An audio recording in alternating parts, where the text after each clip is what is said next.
WPTV.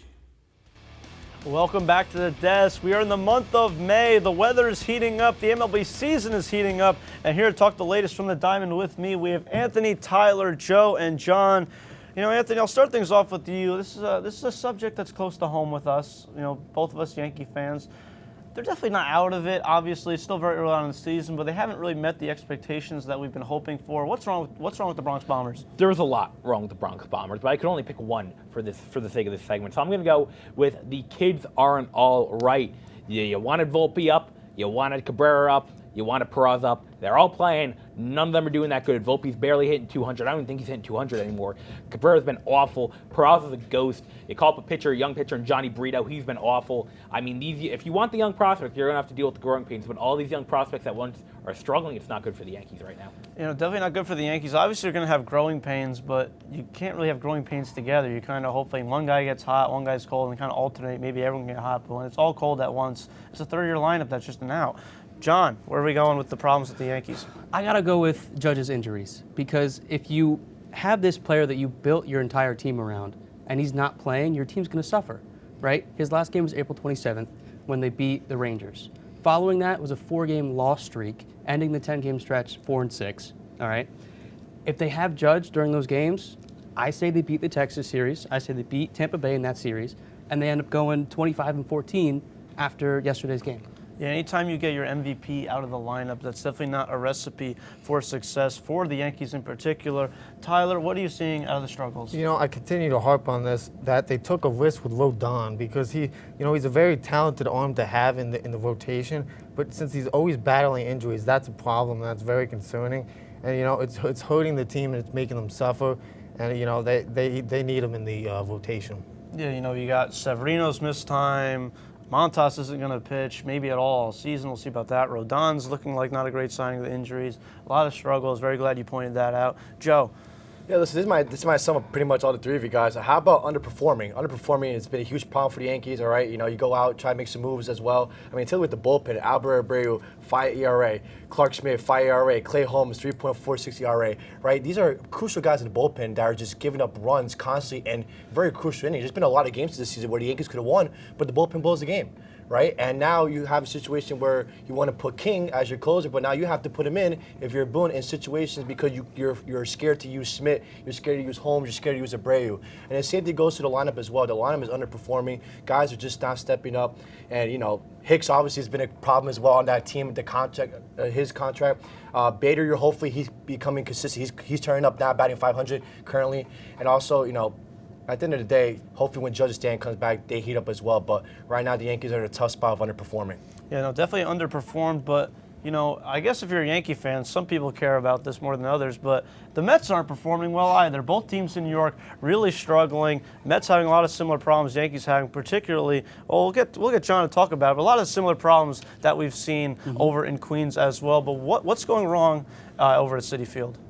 It's going to be not Mad Max, Sad Max, and we can bring him up right now. He's got 5 starts, 22 innings pitched. His ERA is a 5.56, which is terrible after 5 starts. He has 20 strikeouts and a whip of 1.41. What we don't know, actually, is that his home runs are also 6. He has 6 home runs after 5 starts, which is more than 1 home run a game is terrible. But, I mean, if you could say it's a weird slump, but I just say it's unpredictable, and having someone that's one of the highest paid players in baseball history right now, unpredictable is not what you need, and it's not what you can have. Yeah, definitely not what you need, not what you can have, and this is kind of what you get when you give a record-breaking contract to a guy who's pushing 40. You know, we saw the arm fatigue, we've seen the back problems of the Dodgers, the Nationals, now back-to-back seasons with the Mets.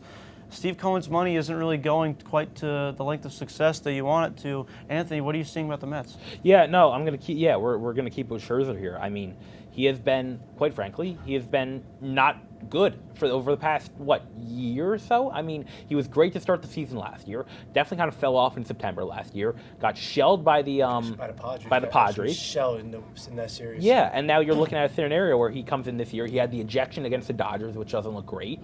Say what you will about that, regardless of whether or not you agree with it, don't agree with it, it doesn't look great. Right. And now you're in a situation where he's pushing 40. He has some injuries here and there. He's constantly battling issues, and you don't know when he's going to get back to that form. You think that form is potentially regainable, but you don't know that for sure because of his age, because of the injury issues.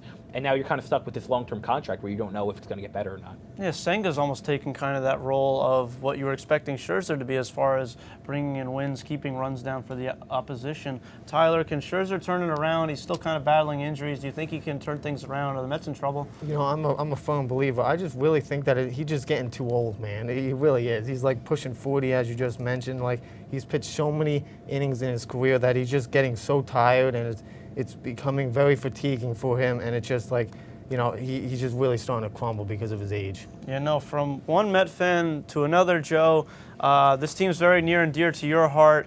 A lot of problems other than just Scherzer. I mean, you've seen it all. I know you watched a lot of the games. Take me through what you've seen. Yeah, we can talk about Scherzer all we want, you know, age, injuries, underperformance, but same thing, underperformance goes towards the lineup as well. I mean, when you take a look at the Mets line, it's basically the same lineup that won 101 games last year.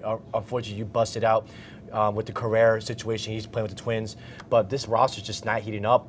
P. Alonso's cold, Lindor is cold. You brought out the young guys, Beatty and Alvarez. Beatty's been playing pretty solid as of right now, but you hope Alvarez starts to heat up. This team right now is really piss poor baseball right now, and it shows. You lost to the Reds, a subpar 500 team. The Rockies, subpar 500 team. The Nationals, a subpar 500 team. Something needs to click, or else Buck might be on the hot seat. You know, this is a Mets lineup, guys, that on paper you would think should be like a top 10, maybe in top 5 lineup in baseball, certainly in the upper echelon.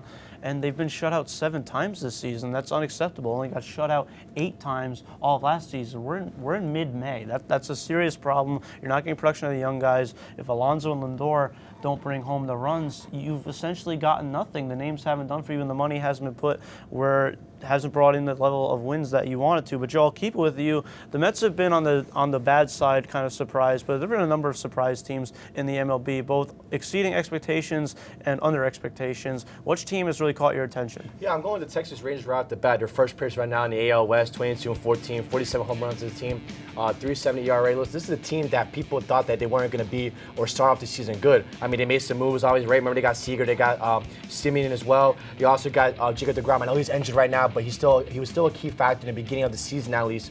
And also, you also got Odorizzi, and he also got Nathan Eovaldi, who just threw 12 Ks yesterday in their shutout win against the Oakland A's. I know the A's are obviously a poverty franchise, but the Rangers are heading in the right direction, as you could say, and they have a legit shot to really contend against the Astros in the AL West. Yeah, and the AL West is a stacked division, Joe. I mean, obviously, aside from the Athletics, the Angels are still trying to compete to the level they can. Astros, obviously, you all know about their success. The Mariners just made the playoffs, so this is no slouch division. Andrew Heaney's also been pitching very well for the Rangers this season. Their money has gone to the results that they've expected. Anthony. Yeah, I'm going with the Redbirds. I mean, the Cardinals have been really, really bad. I mean, they're 5th in the division. And not only are they 5th because it's not like they're 5th because teams above them are playing better than them. They're 13-25. I mean, they've been awful. Runs per game, 4.45. That's okay. 45 home runs, but the ERA has been bad. 4.64 ERA. Jack Flaherty has regressed tremendously. Miles Michaelis has been awful. Even Jordan Montgomery, who was great last year, hasn't been anything special. And the bullpen isn't that good either. I mean, I'm really concerned with the Cardinals right now. And this is the Cardinal team that was projected to win the NL Central, and they're 12 games under 500. I don't know if they can turn it around. I'd like to think they can, but I mean, I guess time will tell because the pitching right now has been flat out awful. They take Wilson Contreras out from behind. Their big offseason acquisition, by the way. They take him out from behind catcher. They're moving him to the outfield and to DH, which is crazy that that's what you're doing to your big offseason acquisition. So I think the whole thing, from front office, pitching, whatever, the offense at times too, is just a mess. And that division is really winnable too. I mean, we know how poor the NL Central has been over the years, but the Cardinals, like you said, Walker. Yeah, anytime you get, I mean, Ollie Marmol won't be in the hot seat. This is supposed to be a World Series contending team. It's just not working out that way with all the big names in that lineup. Tyler, which team has caught you by surprise? You know, let's talk about the Baltimore Orioles. They've surprised me in a very good way because they've been very miserable. The team has just been awful. Had losing records the past couple of seasons. Has been very dreadful out at Camden Yards. But this season they're off to a high note, in second place at 24-13, and they have some great production from Jorge Mateo, Adley Rutschman, and Cedric Mullins, who have been really bright for them, and it's a good time to be an Orioles fan. Yeah, definitely a good time to be an Orioles fan. It's been very disappointing for a number of years now. Maggio, close us out. I'm going to go with a team that doesn't really get talked about a lot. My first love, actually, the Arizona Diamondbacks. All right, they're second placement right now, and then the big thing about them is that they big shout out from Zach Gallen and Christian Walker for offense. So Zach Gallen has been a dominator on defense for his pitching. I mean, you can look right here, the record 28-17, batting average 270 OPS, 766, an ERA of 4.85. But those two, Zach Gallen and Christian Walker, have really been stepping up this year for them. And I mean, last year in the power rankings at the end, they're 29, and they move up to like 17, I think now. But I think they're sneaking up there for a playoff run. They got a nice young core as They well. I do. really like their farm system too. Corbin, ever since he brought up Corbin, he's been doing absolutely phenomenal for them. You know, great. A lot of young talent, like you said, Corbin Carroll, Christian Walker. Lineup's really coming along. Cattell Marte is still a big-time factor. In a tough division as well. I mean, the Dodgers and Padres are still there. Giants, no slouches either. They always they're both compete. Padres. Yeah, it's kind of pretty amazing. But for moving out to the heat and into the cold, the NHL playoffs are here, really getting close to the Stanley Cup. We've got the latest for the playoffs with Joe and the guys. Stick around here on WPTV.